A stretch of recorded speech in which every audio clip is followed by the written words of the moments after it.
India is also one of the few countries where many irrational combinations of antibiotics are available, and these combinations are used by pharmaceutical companies essentially to evade price caps that the government might put on specific antibiotics. So they combine two random antibiotics and call it something different.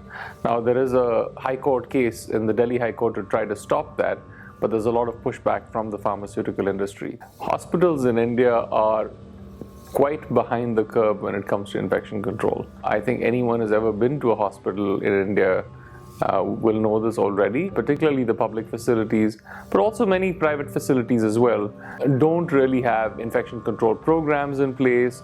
They don't enforce hand hygiene. They don't invest in the time for training their staff to do this. Already about 58,000 newborns in India die every year because they have infections that are resistant to first-line antibiotics. That number is already an underestimate and is likely to grow much faster.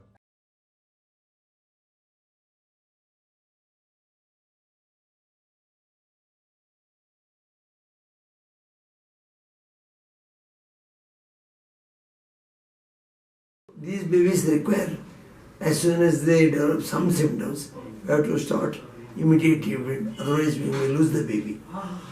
We do common investigations which will help us in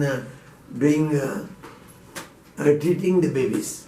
There are some other investigations like blood culture, urine culture, CSF culture, which are also necessary in some cases, which will take pretty 3 to 4 days more time for getting the results.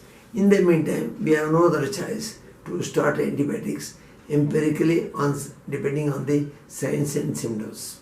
So in these cases, once we start antibiotic, we have to give in a proper dose, proper timings, proper route, and proper antibiotics. Then only we can achieve 100% result in treating the baby.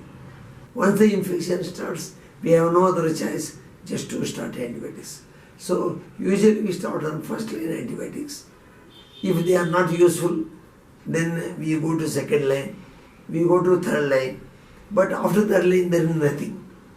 So it's because it is said that in the near future you are not going to get any new antibiotics because of the so many problems in research and all.